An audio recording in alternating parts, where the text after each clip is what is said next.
Pronto, cheguei. Magistrada, nascida na Síria, criada desde muito pequena no Brasil, militante em defesa dos direitos humanos, cofundadora da Associação Juízes para a Democracia e da Associação Brasileira de Juristas pela Democracia, Enarique Bojiquian aposentou-se como desembargadora no Tribunal de Justiça do Estado de São Paulo há cerca de um ano. Atualmente atua como consultora da Comissão de Direitos Humanos do AB de São Paulo e faz parte do grupo Prerrogativas.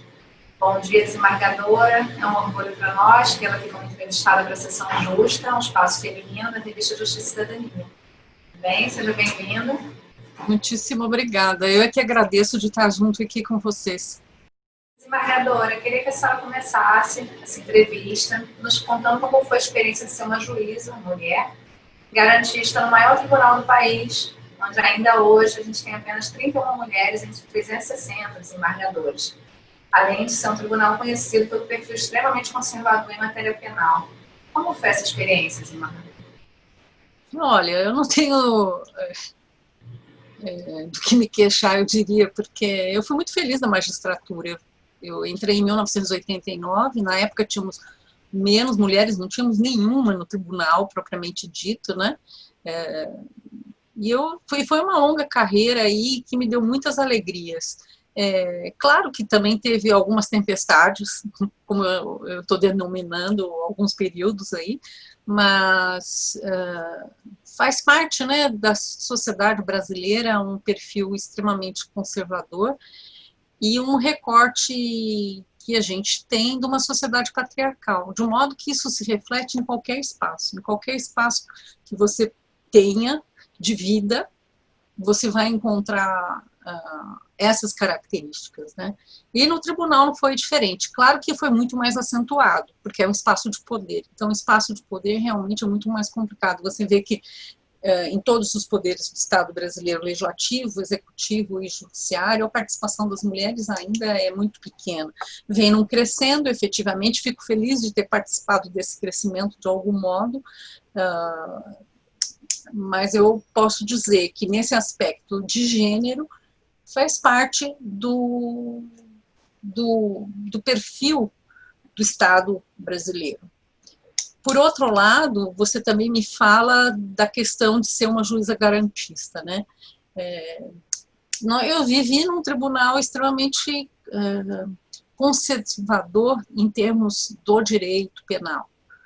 E eu não tenho esse perfil, tenho uma outra visão do perfil do que deve ser o juiz, um perfil do que significa o direito penal, para que serve o direito penal. E dentro desse modo de ver essas relações, evidentemente, fui uma minoria. E essa minoria nunca é aceita muito bem, né? De uma forma ou de outra, sempre existem vários senões que são colocados à sua frente. Mas eu posso dizer que eu nunca abri mão, e com muita tranquilidade, dessa minha maneira de pensar, porque acho que também é uma obrigação, como juiz, não abrir mão da independência judicial, né? E foi assim que eu agi.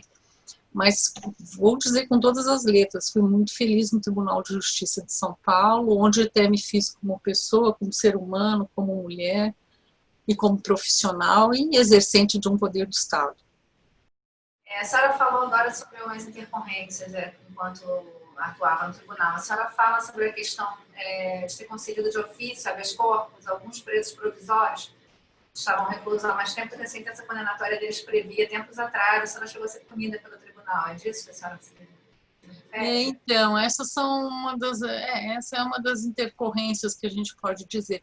Eu vou te dizer uma coisa que, assim, quando eu trabalhei na primeira instância, eu não tive grandes situações. Tive algumas, talvez. Uma que marcou muito, porque foi publicizada, saiu, inclusive, na grande imprensa, é quando eu trabalhava na vara de execução criminal da capital e foi retirada a minha designação desta vara de execução criminal em razão da maneira como eu estava decidindo. Isso ficou claro porque teve uma representação que foi encaminhada para a corregedoria me informou para que eu desse esclarecimentos, enfim. Mas, afinal, eu fui retirada daquela designação. Mas, de maneira geral, na primeira instância, as questões foram mais tranquilas, né? Mas na segunda instância havia muito mais resistência, né? Havia mais resistência porque há uma decisão de colegiado. Esse caso que você menciona também acabou tendo muita repercussão, muita publicidade, e, de fato, o que aconteceu foi que eu fui trabalhar no tribunal, eu recebi acervo, né? Eu era substituta em segundo grau naquele início. E a um dado momento eu percebi que alguns processos que estavam chegando às minhas mãos tinham a pena fixada na primeira instância já cumprida. E eu entendi que eram casos, que são casos excepcionais, que o juiz de segunda instância, o magistrado de segunda instância, pode decidir monocraticamente, não só pode, como deve. Nesse sentido, por uma questão de cautela, não havendo no processo a informação da liberação do indivíduo, é que eu mandei expedir alvará de soltura clausulado. E depois o processo naturalmente ia para a mesa, para julgamento, para manutenção ou não dessa decisão. Passado um tempo, bom, e aí eu me chamou a atenção, né, porque eu quando cheguei no tribunal não imaginei que chegasse a essa situação, eu não imaginei que eu ia pegar processos com pena vencida antes do julgamento. Achei uma coisa que me chamou muito a atenção, evidentemente. Logo no primeiro caso, reuni o gabinete e falei, olha, a primeira coisa que nós vamos ver quando chega um processo é a quantidade da pena e ver quanto tempo a pessoa está detida. E se a gente tem informação que ele foi solto ou não. Se não tiver informação, a gente pede alvará de soltura clausulado como uma garantia para que a pessoa não fique indevidamente presa, né? Esse que foi o quadro. Aí fui representada por um desembargador da própria Câmara, com a notícia que eu estava realizando isso, e de fato estava realizando essa conduta, e ao final ele dizia que não seria possível porque não havia uma decisão colegiada. Bom, enfim, o Tribunal de Justiça, de fato,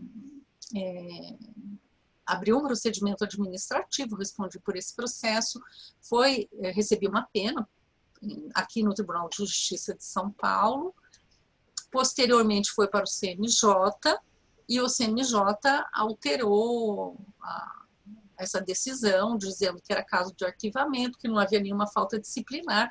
Foi um julgamento muito impactante, e os termos que os conselheiros usaram foram muito fortes, dizendo que aquilo que o Tribunal de Justiça fez não era uma pena de censura administrativa, mas a censura, o modo de proceder, de pensar do magistrado. E foi muito interessante mesmo esse julgamento. Alguns conselheiros falaram, olha, normalmente a gente pune porque as pessoas não fazem, os juízes não estão fazendo. E pela primeira vez a gente pega um caso que o juiz fez, foi cauteloso, foi diligente, está sendo processado por isso. Se acontecesse alguma coisa com algum preso desses que já tivesse pena cumprida, o Estado teria que ser responsabilizado, o juiz teria que ser responsabilizado. Enfim, foi um julgamento bem interessante. Eu acho que se deve essa resistência por parte dos tribunais e de alguns de seus membros em soltar presos. Num país com superlotação carcerária, déficit de quase 300 mil vagas e onde mais de 30% ainda são presos provisórios. O ministro Schietti há pouco até criticou, disse que o Tribunal de São Paulo estava numa medição de forças com os tribunais superiores, considerando que, segundo ele, metade dos processos criminais julgados pelo STJ vinha desse tribunal, que mais de 60% dos pedidos de habeas corpus da Defensoria Pública contra as decisões desse tribunal eram concedidos, né, na instância superior. Que a senhora acha que se deve essa resistência por parte dos magistrados? Olha, é difícil, né, entender essa resistência. Eu vi o que o ministro Schietti disse e, na verdade, acho que tem algumas questões que eu gostaria de pontuar. Primeiro, nós efetivamente temos um superencarceramento no país, isso não existe nenhuma dúvida. Nós temos um número gigantesco de presos provisórios, ou seja, presos que não têm sentença condenatória transitada em julgado. Varia de estado para estado, da unidade de federação para outra, mas o índice geral é de cerca, acho que de 40%, né? 40% ou 30%, agora, não, 40%. Então, acho que tem algumas questões. Esse é o quadro real. E aí nós podemos pensar o perfil do juiz, né? Qual é o perfil do juiz dessa área, da área criminal? A AMB, que é uma associação grande de juízes, né, em 2015 fez uma pesquisa muito interessante, fazendo várias perguntas para os juízes sobre vários temas do direito ligado à questão penal. Então, nessas perguntas, através dessas perguntas, é possível pensar qual é esse perfil. Então, só para você ter uma ideia do que eu estou querendo dizer. Os juízes, quando perguntados se acham que deveria aumentar o tempo de cumprimento da pena para obtenção de livramento condicional, a maioria, veja, cerca de 84% dos juízes respondeu que é totalmente ou parcialmente favorável. Quando se perguntou se devia aumentar o tempo de cumprimento de pena para progressão de regime, cerca de 90% também entendeu que isso era necessário. Quando se perguntou sobre a necessidade ou não de aumento da pena mínima para os delitos de tráfico de drogas, 71% dos juízes também respondeu que era totalmente ou parcialmente favorável. Quase 50% dos juízes entende que deve haver diminuição da maioridade penal. Cerca de 70% dos juízes acha que deve ser proibida a liberdade provisória para o crime de tráfico de drogas, genericamente considerado qualquer tráfico de drogas. 85% acha que deve aumentar o tempo de internação dos adolescentes infratores. E assim por diante. Isso mostra que nós temos uma mentalidade extremamente conservadora e que não está de acordo com a doutrina e com os estudos que se relacionam à questão prisional, da sua efetividade, da sua pertinência, enfim. E aí, isso é um dado que eu acho importante, pensar qual é esse perfil. E quando o ministro Schietti fala naquela palestra sobre essa resistência do Tribunal de Justiça de São Paulo, ele fala com dados, ele fala com levantamentos que foram realizados pelo próprio STJ, né? E o STJ tem um levantamento que indica que quase mais de 40% dos HCs e dos RHCs são oriundos do Tribunal de Justiça de São Paulo. Além de tudo, tem uma pesquisa, e eu quero dizer desses dados, dessa pesquisa, porque elas é que são reveladores, existe um fundamento para essas afirmativas, né?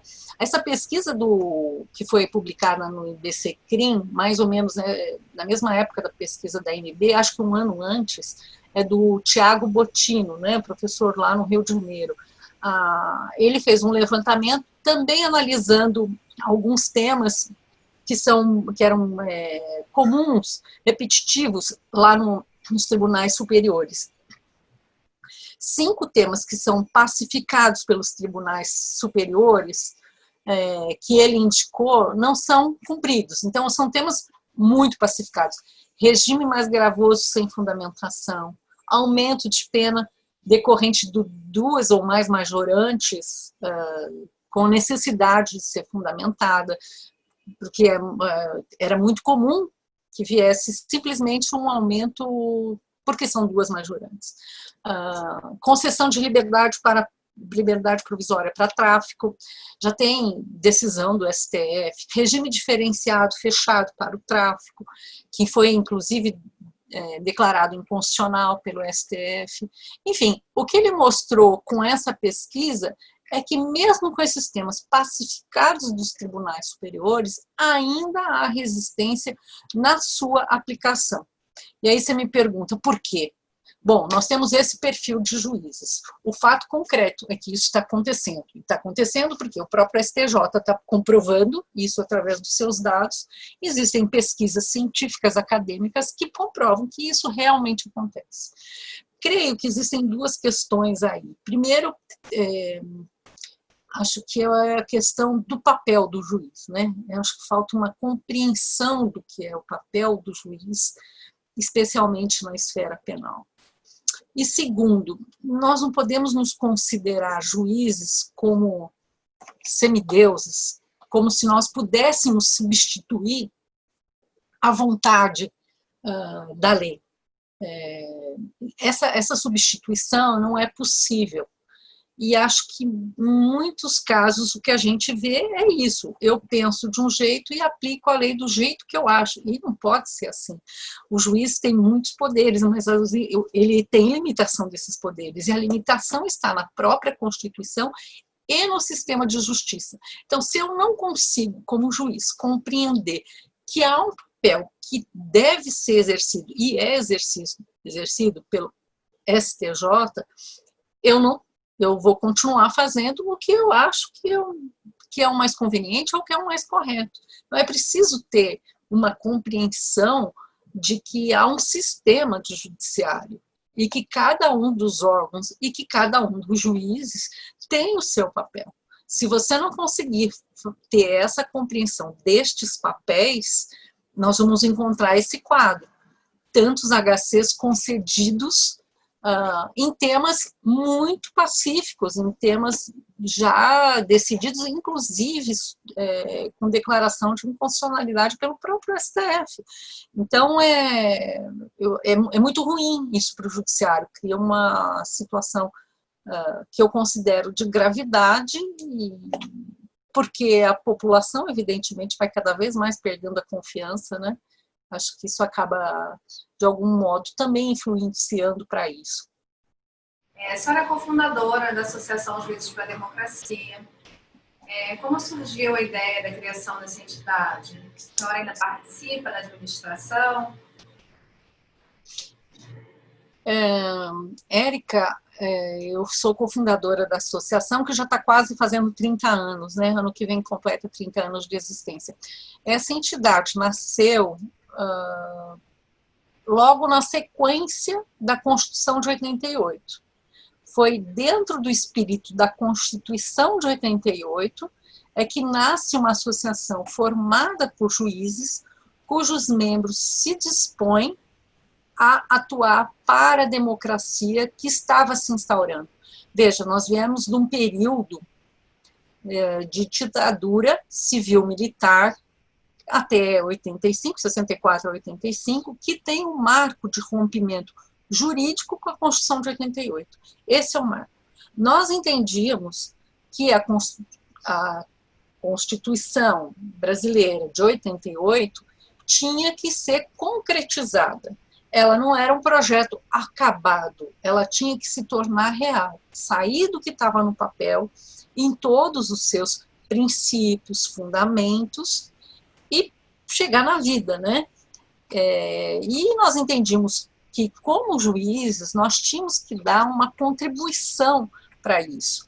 Não é uma associação de classe, ela é uma não é voltada para os interesses dos juízes, ela não tem absolutamente esse objetivo. O objetivo é muito claro, é se dedicar à construção da democracia. Ela é formada por juízes e é dentro dessa perspectiva que nasce a JD.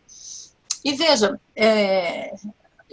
naquela época, quando foi criada, a gente não imaginou que ela fosse ser tão longeva, né? Nós já estamos há 30 anos.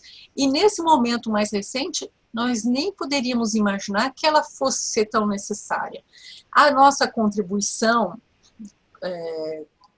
como associação tinha dois aspectos: a democratização do próprio poder judiciário e também, desculpa, e também a democratização do país. E quando a gente fala democratização, a gente não está falando de uma questão específica de eleições, nós estamos falando do conteúdo da democracia que está afirmada na nossa Constituição, não é?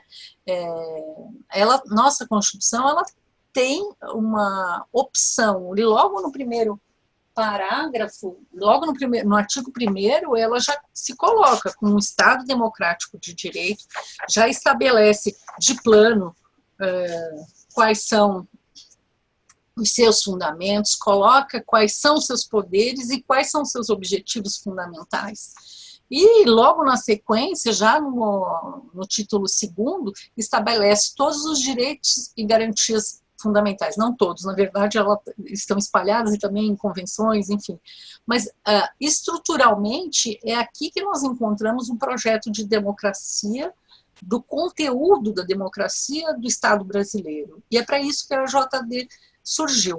Nesse tempo ela se manifestou de muitas formas, por exemplo, você falou logo no começo, a sua primeira pergunta foi como foi ser mulher e garantista dentro do Tribunal de Justiça conservador. Como eu te disse, na época que eu ingressei, nós tínhamos pouquíssimas mulheres. A Associação Juízes para a Democracia, por exemplo, nesse tema de democratização interna, teve uma incidência muito mais para frente da sua criação, para que os concursos públicos não fossem identificados. O que acontecia no Tribunal de Justiça de São Paulo? Os concursos tinham duas fases escritas e tinha a fase oral. A fase oral, evidentemente, não dá para não identificar. Mas aquelas outras primeiras fases, elas eram identificadas. Você assinava, colocava o seu nome na prova. E ali você já tinha um espaço que vetava as mulheres. Como era possível a gente imaginar que mulheres não ingressassem na magistratura? Elas estudavam nas mesmas faculdades, tinham as mesmas capacidades. Quer dizer, como era possível imaginar que as mulheres não ingressassem na magistratura de São Paulo? E aí eu acho que, voltando um pouco nesse assunto da questão das mulheres, acho que a gente precisa louvar todas as mulheres, as organizações que também lutaram para isso, né? As mulheres começaram a ingressar depois que houve uma certa articulação da OAB São Paulo, do movimento de mulheres advogadas aqui de São Paulo, porque não se conformavam com essa situação, né? Ali que começaram a ingressar as mulheres, 1, 3, 2. A AJD, Associação Juízes para a Democracia, muito mais para frente faz essa proposta, não tem que ser identificado. Com isso você evita de saber se é mulher, se é filha de Beltrano ou fulano, você evita, então, de uma forma o nepotismo, você evita a questão do preconceito em relação às mulheres, né? Então, a JD nasceu para isso, nesse aspecto, né? Nessa preocupação, que isso se tornasse real. Quando se diz a igualdade, aqui nós temos, por exemplo, dentre os objetivos, né? Promover o bem de todos sem preconceito de origem, raça, sexo, cor, idade. Então, nós queremos tornar isso concreto dentro do judiciário e também fora do judiciário. Então, a JD nasceu com essa finalidade, para fazer cumprir. O que nos identifica são os juízes, né? Juízes de todas as instâncias, e também de todas as justiças, estadual, trabalhista, federal, enfim. E até hoje nós seguimos, e tem muita coisa ainda a ser feita, né? Infelizmente. Corte de gênero e também racial é necessário para equilibrar a composição da magistratura e refletir corretamente a nossa sociedade? Com certeza, com certeza. Primeiro porque é uma questão de justiça, né? Não é possível pensar num mundo em que você escanteie uma parcela da população ou um determinado gênero. A questão das mulheres, eu creio que nós avançamos muito nesses, eu digo, dos meus 30 anos de magistratura, né? É claro que ainda existem limitações, as mulheres ainda não alçaram alguns postos nos tribunais superiores, ainda o número é pequeno. Nos próprios tribunais, veja, no meu tribunal, eu fui da seção criminal. Então, na seção criminal, nós éramos 90 desembargadores, só 4 mulheres.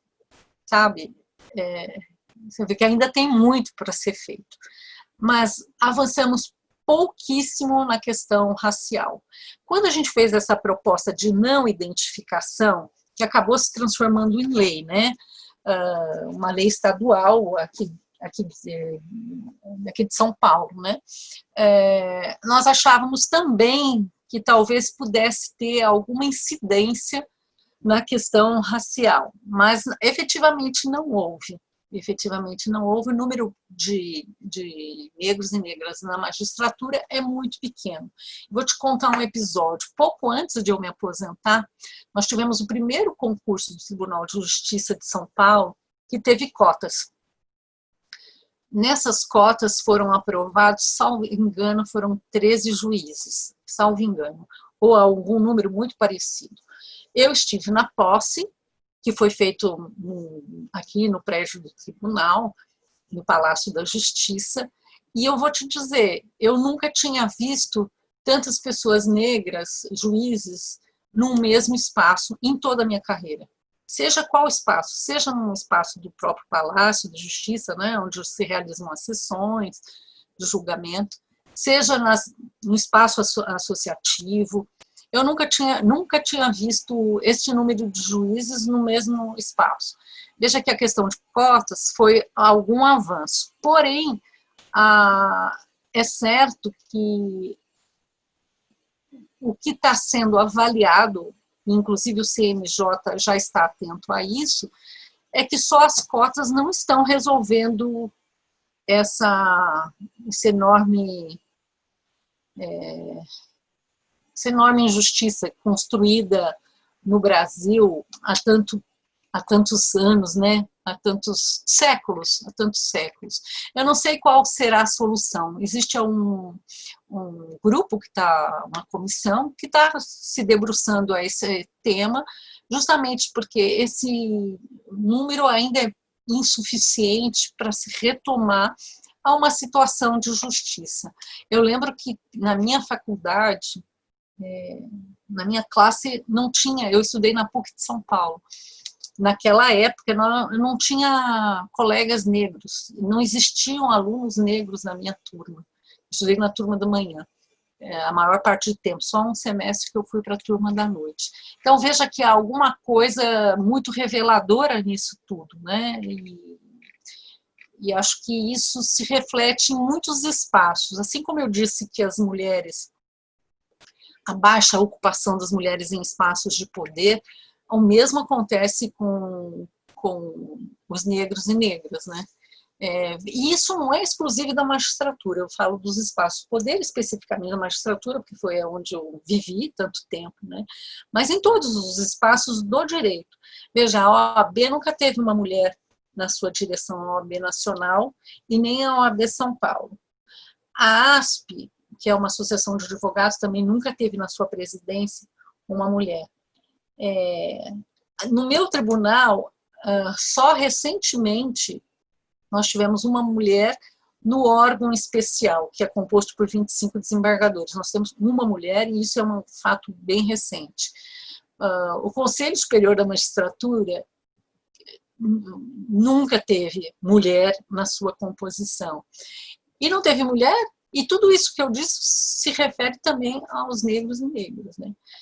Nós temos pouquíssimos desembargadores negros em São Paulo. O número varia de estado para estado, o que parece, pelos dados do próprio CNJ, mas se repete, em termos gerais, nessa baixo número de negros e negras. E, evidentemente, se você tem no Brasil uma população de cerca de 54% de negros, ou alguma coisa parecida com esse dado, por certo que deveria se refletir no que nos espaços de poder, né?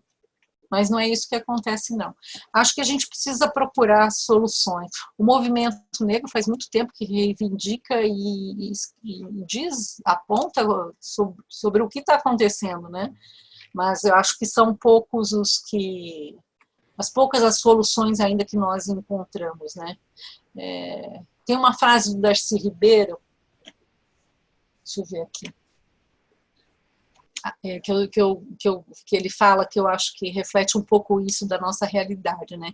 Descendentes de escravos e de senhores, escravos, seremos sempre servos da malignidade destilada e instilada em nós, tanto pelo sentimento de dor intencionalmente produzida para doer mais, quanto pelo exercício da brutalidade sobre homens, sobre mulheres, sobre crianças convertidas em pastos da nossa fúria. A mais terrível de nossas heranças é esta de levar sempre conosco a cicatriz de torturados impressa na alma e pronta a explodir na brutalidade racista e classista. Eu acho isso muito forte, né, que o Darcy Ribeiro escreveu no livro brasileiro, A Formação e o Sentido do Brasil. Mas eu acho que ele reflete isso, né? Nós carregamos ainda conosco e está sempre disposto a realmente explodir, e a gente vê isso no nosso cotidiano. Talvez agora, não sei se de forma um pouco mais clara, embora o movimento falasse há muitos e muitos anos, né? Mudando um pouco de assunto, desembargador, em 2019, a senhora escreveu uma carta ao ex-presidente Lula, se solidarizando pelas injustiças que ele sofreu no âmbito da Operação Lava Jato. O que motivou a senhora a escrever essa carta? Ele respondeu a senhora? Não, eu nem sei, não tenho a resposta, não. Mas acho que não é o caso de responder, né? Era mais um gesto meu, Eu acho que naquela época eu estava muito sensibilizada com todas as injustiças que se acumulavam, né? Eu estava muito indignada, acho que com o próprio judiciário, pelo papel que estava cumprindo naquela época, e acho que talvez mais um gesto de solidariedade, né? Para mim, eu escrevi aquela carta porque me sentia muito, acho, quase que envergonhada do judiciário, do papel que o judiciário estava fazendo, né? Não era eu que estava realizando, mas de algum modo me sentia muito mal por tudo que estava acontecendo.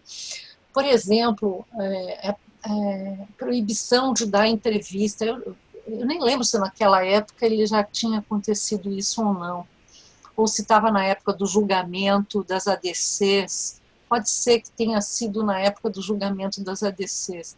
Eu, sinceramente, não recordo exatamente, mas eu acho que toda aquela época me levava um sentimento de ver que o papel do judiciário não era aquele que estava previsto na Constituição, estava havendo um desvirtuamento e com danos severos ao país, né? Com danos muito graves ao país, ao sistema democrático, e aquilo estava realmente me incomodando profundamente. Acho que foi mais um gesto de solidariedade. Foram muitas situações, né, muito significativas, desde condição coercitiva, o próprio julgamento das ADCs, a mudança de posição, sendo que a gente via naquele julgamento das ADCs da presunção da inocência que aquilo não era o desejo nem da maioria. Ficou claro que a votação não era aquela, o resultado não era aquele, o resultado seria 6-5, ou não o inverso, para a tese vencedora. E aí aquilo foi gerando um desconforto muito grande, porque o judiciário tem um papel democrático, tem um papel que foi construído em 88, né? Os juízes têm que ser democráticos, e ser democrático exige que você cumpra a Constituição, não use seu papel, não use seu poder para seus interesses. Enfim, eu estava muito desiludida com o judiciário, né? Então a carta foi mais um desabafo meu do que qualquer outra coisa, né? E um gesto de solidariedade. Lembro do episódio das entrevistas. Nossa, como um preso não pode dar entrevista, né? Você tem toda uma lógica nisso, dessa proibição, por exemplo, que fere a liberdade de expressão, que é um bem protegidíssimo na nossa Constituição. Você fere a liberdade de imprensa, o pedido era feito por vários órgãos de imprensa. Você fere o direito de informação. Eu já tinha dado decisão na minha vida como juiz há muitos anos de deferimento. Se a imprensa quer entrevistar, isso saiu publicado, essa decisão até que eu estou me referindo, foi publicada, enfim, em veículos de comunicação. A questão depois mais para frente, a questão de participar do enterro de um familiar, essas coisas que me parecem que chegam não servem até da perversão. Então, eu não sei exatamente quando foi a carta nesse conjunto todo, mas eu já via que era uma sucessão de atos que não eram condizentes com o judiciário, né? E isso gerou realmente uma frustração. O que a senhora pensa sobre a PEC da presunção da inocência? Olha, eu acho que temos uma questão muito importante que está colocado, que é a questão da cláusula pétrea. São aquelas cláusulas que nós não podemos mudar, goste ou não goste, queira ou não queira, são cláusulas que não são passíveis de mudança. A própria Constituição, ela admite a sua mobilidade, o seu aprimoramento, né? Eu lembro que no dia da entrega da Constituição, o Ulisses Guimarães fala disso, né? Da necessidade de respeitá-la. E a própria Constituição estabelece que tem coisas que são imutáveis. Essa cláusula é imutável. E é muito ruim para um país quando um legislativo acha que pode tudo. Veja, nenhum dos poderes pode tudo. O Supremo pode muito, mas não pode tudo. O Judiciário pode muito, mas não pode tudo. O Legislativo é a mesma coisa, pode muito, mas não pode tudo. Ele tem as limitações. E é muito ruim que logo após um julgamento venha um projeto, uma PEC, né, para alterar uma cláusula pétrea. E eu vejo isso com muita preocupação, porque eu entendo que cada vez que o risco que corre, é claro que é esse tema específico, né, mas não é só esse tema específico. É toda a estrutura do conteúdo democrático do país. É como se eu pudesse depois alterar qualquer coisa que está escrito aqui no artigo 5º, né, da Constituição. Porque a PEC tem relação com esse princípio da presunção de inocência estabelecido no artigo 5º. A partir do momento que eu abro esse espaço, eu abro espaço para qualquer mudança. A casa é asilo inviolável do indivíduo. Bom, eu posso mudar depois e dizer que ela não é mais o asilo inviolável. Aqui diz que a propriedade tem que ter uma função social. Eu posso dizer, então, depois, que ela não precisa ter função social. Aqui diz que a propriedade vai ser garantida, que deve ser garantida. Bom, então agora posso mudar isso. E isso não é possível. Veja, nós temos uma estrutura de democracia. Há uma opção pelo Estado Democrático de Direito. O Estado Democrático de Direito tem conteúdo. Esse conteúdo está fixado em cláusulas que são mutáveis e outras não. As que não são mutáveis são a estrutura da nossa democracia.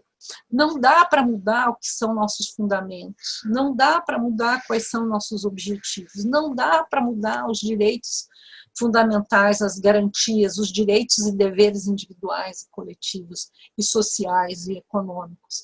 Então, eu tenho uma grande preocupação com esse tema, com essa PEC, justamente porque ele pretende alterar uma estrutura da democracia brasileira. A Lei 13.964, conhecida como pacote anticrime, ela previu a criação do juiz das garantias. Mas logo após a promulgação dessa lei, a MB e a JUF ajuizaram uma ação direta de inconstitucionalidade, impugnando justamente essa figura. Na ocasião, o ministro Fux deferiu, monocraticamente, a suspensão liminar que adotou a implementação do juiz. Como a senhora enxerga um juiz de garantias e qual a importância, em sua opinião, de colocar esse instituto em prática? Olha, o juiz de garantia, ele vem nessa estrutura que veio pensada, foi um dos poucos avanços que a gente viu nessa lei que você mencionou, para que se dê maior efetividade ao sistema de direito penal. Separando... Ai, desculpa. Voltando, então. Então, um juiz de garantia... Ai, minha garganta está horrível. Ainda bem que você depois edita. Fica tranquila. Ai. Aqui em São Paulo também não deve estar muito bom, né? Esse clima seco e cheio de poluição, essa cidade, vou te falar, viu? Isso. Eu acho que, bom, você me perguntou sobre o juiz de garantia, não é isso? Vamos então falar sobre o juiz de garantia. A lei que você se referiu teve um ponto positivo, que é exatamente trazer a figura do juiz de garantia. Ela surge depois de um amplo debate muito rico que teve na Câmara dos Deputados, especialmente, muitas audiências realizadas, e ela vem de encontro com as novas tendências do mundo inteiro em relação ao processo penal e a separação das figuras do juiz que está naquela primeira fase para o juiz depois que vai julgar a causa, para realmente não haver essa contaminação, né? E realmente foi um avanço. Entretanto, logo depois de aprovado, com amplo debate, há uma ação lá no Supremo Tribunal Federal e o ministro Fux dá uma cautelar e suspende. Eu vejo isso de uma forma muito ruim. Primeiro, acho que essa funcionalidade do STF é algo que precisa ser repensado. Quer dizer, primeiro, essas decisões monocráticas ad eternum.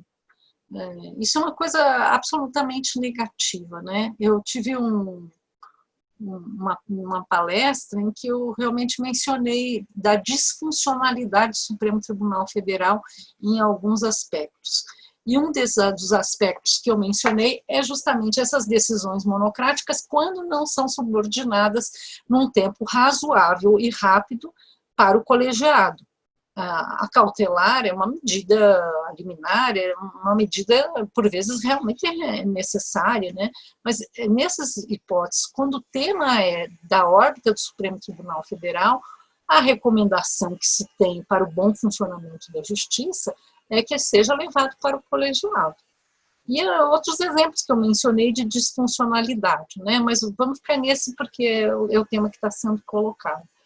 Infelizmente, existe muita resistência aos juízes em razão daquele perfil que eu mencionei dos magistrados brasileiros, né? A maioria dos magistrados não entende que deva ter o juiz de garantias. Assim também houve resistência com a audiência de custódia. Houve uma resistência gigantesca dos juízes brasileiros para que ela fosse instalada, sendo que a audiência de custódia está de acordo com toda a situação de funcionamento dentro do aspecto das normas internacionais que o Brasil assinou, subscreveu no exercício da sua soberania e que tem por obrigação cumprir, né? Então, existe uma resistência e eu lamento que não haja uma decisão rápida e eficaz em relação a esse tema tão importante, tão necessário. Voltando rapidamente aqui ao assunto sobre a PEC da presunção da inocência, o Cacá, então, advogado criminalista, amigo da senhora, membro do grupo Prerrogativas, seu colega do grupo, Ele suscitou na ação declaratória de constitucionalidade 43 a possibilidade alternativa da execução da pena se dá tão somente após o julgamento do recurso especial no STJ. Como a senhora vê essa proposta? O Cacá é um querido amigo, tenho maior admiração por ele, mas nós temos às vezes algumas divergências, essa é uma delas. Eu penso que trata-se de uma cláusula pétrea, e não há flexibilização de cláusulas pétreas. Nós não podemos flexibilizar sobre qualquer aspecto. Então, se nós precisamos do trânsito em julgado, é efetivamente o trânsito em julgado, que se dá quando não há mais nenhum recurso. Então, não dá para flexibilizar.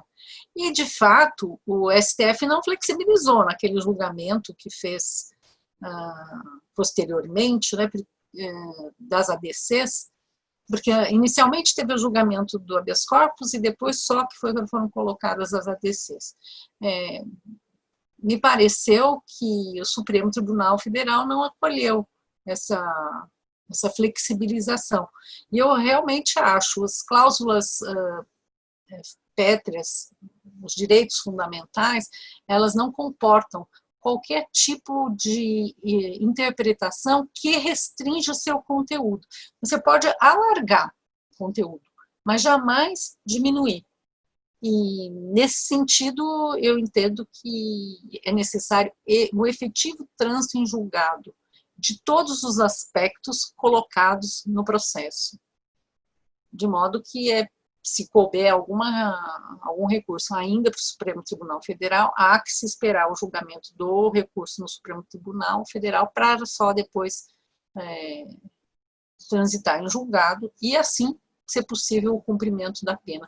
É engraçado que, nesse aspecto, se fez muito fake news, né? Sobre o número de pessoas que seriam soltas, dizendo que todo mundo seria solto, né? E é impressionante como isso ocorreu, né? Fake news no direito penal é muito comum, está sendo muito comum, né? Uma visão enganosa. Algumas vezes é enganosa propositadamente, né? Isso acontece muito no aspecto legislativo. Aprovam-se normas dizendo que vai resolver isso, sabendo que não se resolve nada, né? Nos crimes hediondos aconteceu muito isso, né? Se faz um discurso como se fôssemos resolver os problemas de algum tipo de criminalidade só com aumento de pena, com regime mais gravoso, e tudo se mostrou absolutamente ineficiente, né? É preciso também compreender a realidade, tanto para legislar, como depois para julgar. A punição coercitiva foi muito adotada, né? Depois de muito adotada, ela foi declarada pelo STF como não recepcionada pela Constituição. Mas ela foi substituída, no entanto, por alguns magistrados pela prisão temporária para fins de interrogatório. Como é que a senhora vê essa questão? Nossa, mas é um disparate, né? Não, sério, é um disparate pensar que você prende uma pessoa para ser interrogada. Isso não tem o menor sentido, né? É tudo contrário à lei. A condução coercitiva, ela foi declarada como não recepcionada pela Constituição de 88, e ela foi realizada aos borbotões, né? Ela foi realizada aos borbotões, e é o arrepio da própria lei, quer dizer, nem nas hipóteses legais elas estavam configuradas, né? Não havia resistência, não havia nem intimação prévia anterior, foram vários casos, né? E aí o Supremo diz isso, e aí os semideuses, os juízes semideuses, acham que vão substituir, porque acham que devem, né? E não porque a norma diz isso. A prisão temporária, ela é muito restrita, ela tem hipóteses fixadas e que não podem ser alteradas. Não existe prisão temporária, não existe essa hipótese. Prende-se temporariamente para fins de interrogatório. Não, isso não é possível. E vem daquele desvirtuamento que eu mencionei do papel do juiz, né, de compreender qual é o seu limite. E que nós temos limitações, as limitações constitucionais, as limitações legais. Não é possível que cada juiz queira fazer as suas próprias leis, as suas próprias normas em termos práticos. Então, é muito lamentável como esse desvirtuamento de um instituto que até tem a sua importância, que é a prisão temporária, mas deve ser usada apenas quando possível, né? Quando preenchidos aqueles requisitos previstos na lei, em crimes determinados e para finalidades determinadas na qual não se inclui o interrogatório, né? Não é possível querer prender uma pessoa para que ela se incrimine, para que ela seja sequer interrogada, né? Mesmo porque o silêncio é um direito, né? Como você pode conectar o direito ao silêncio com prisão para que seja interrogado, né? É um dissenso absoluto, né? Não consegue, não é possível casar essas duas possibilidades, né? Então a gente vê que tem alguma coisa muito grave acontecendo, né? O juiz desvirtuando a finalidade de uma prisão. Há pouco o ministro Gilmar Mendes, ele disse que havia um genocídio em curso. A senhora concorda com o ministro Gilmar Mendes? Concordo plenamente com o ministro Gilmar Mendes. O termo genocídio traz à memória muitos genocídios, né? Genocídios. Eu mesma sou neta sobrevivente de genocídio dos armênios, né? A minha avó ficou órfã na época do genocídio de 1915. Mas, assim como os armênios, nós temos genocídio dos Herero, Nama, na Namíbia, mais recentes, Camboja, Ruanda, de judeus, Sinti e Roma, na época de Hitler, né? É um crime dos mais graves, né? É um dos crimes de maior gravidade em termos internacionais, né? E é necessário que tenha algumas características para que esse crime genocídio, que é um crime contra a humanidade, seja caracterizado. E de fato, hoje em dia, nós temos muitos dados que permitem apontar que está se cometendo um crime contra a humanidade. Tanto que existem várias representações enviadas ao Tribunal Penal Internacional, especificamente em relação ao crime de genocídio, em relação aos povos indígenas, né? O que é o mais, repito, o mais grave entre os crimes contra a humanidade. E ele tem, o que se espera é que gestalmente se tenha uma decisão do Tribunal Penal Internacional para que seja averiguado, tenha um procedimento devido, etc. e tal. Mas o que a gente vê como indicativos da existência do crime, que evidentemente tem que ser averiguado lá no Tribunal Penal Internacional, são as ações que o presidente tem tomado em relação aos povos indígenas, né? E são vários, né? São vários aspectos que nós temos em relação ao crime de genocídio em relação aos indígenas. Bem, veja, nós tivemos já essa conformação clara quando se refere aos povos indígenas, né? E teve uma famosa reunião dos ministros em 22 de abril, em que se falou também que deveriam prender todos os ministros do Supremo, ou qualquer coisa do gênero, enfim. Um dos ministros fala, e com o silêncio dos demais, né, com o consentimento dos demais, que não existe o povo indígena, né? E quando se fala isso, que no Brasil só tem um povo, que tem que acabar com esse negócio de povos e privilégios, etc. e tal, é porque você não considera que existem que os povos indígenas existem no Brasil, e são muitos, né? E o silêncio realmente foi constrangedor. A palavra de ordem povos indígenas não existem como tal, né?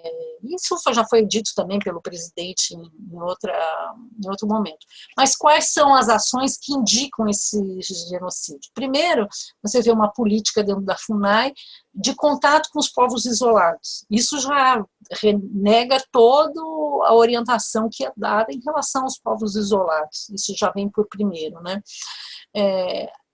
Com uma portaria, né? Teve uma portaria da FUNAI 419. Essa portaria abre uma exceção de que pode haver contato com populações isoladas com autorização da FUNAI. E aí a gente começa a ver. A relatora da ONU para os povos indígenas apontou o potencial de produzir um genocídio. Isso já foi em fevereiro, né? Vitória Corpus, que é a relatora da ONU, já disse isso. Depois, na lei do plano emergencial de enfrentamento da Covid-19 nos territórios indígenas, só vem, teoricamente, em 7 de julho, né, na lei, alguma coisa. E sendo que já tinha sido reconhecida a emergência nacional desde fevereiro, né? E aí o Bolsonaro veta uma série de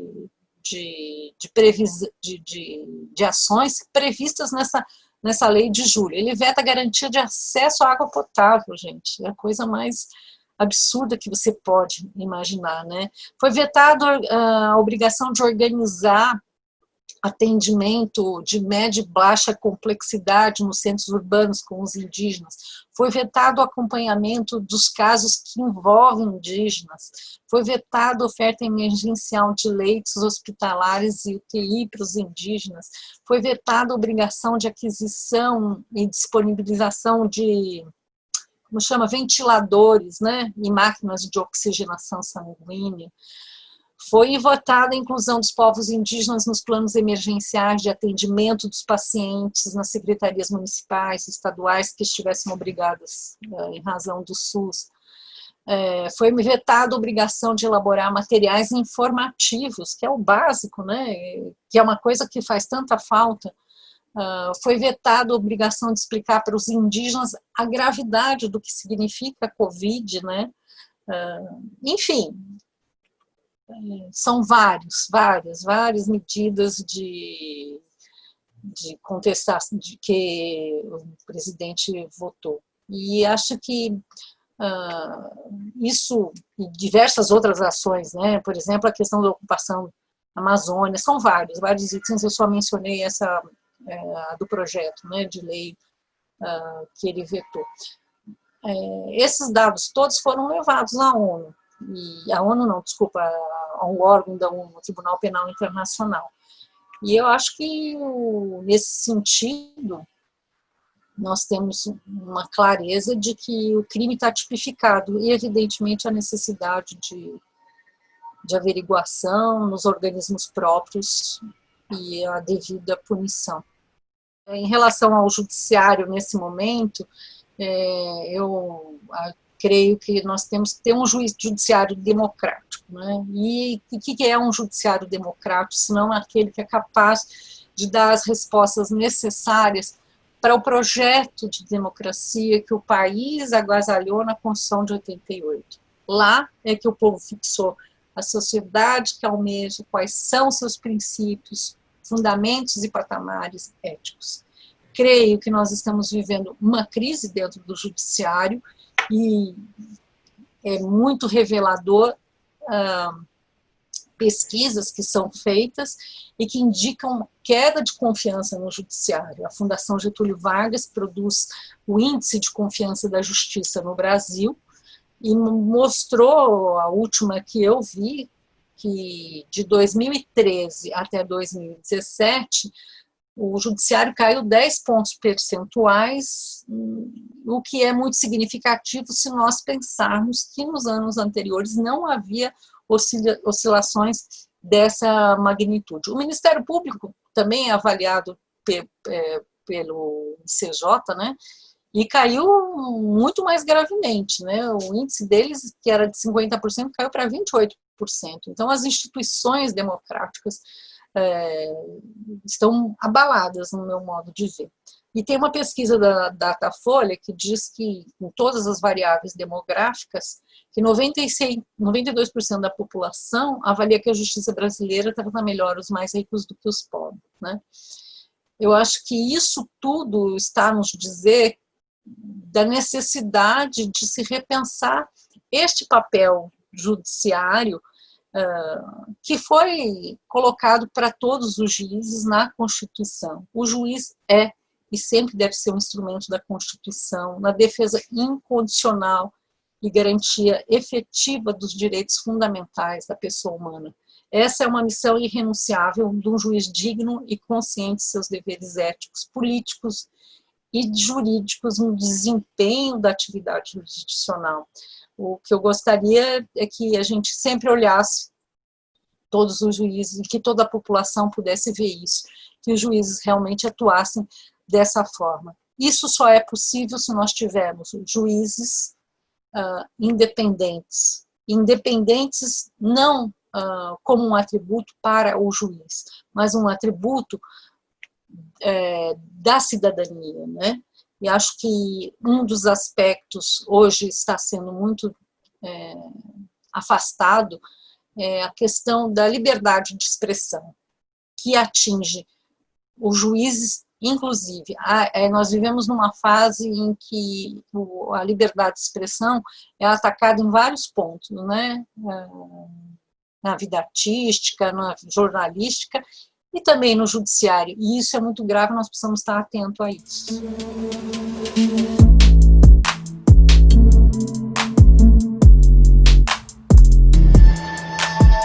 Beijo nas crianças. Obrigada.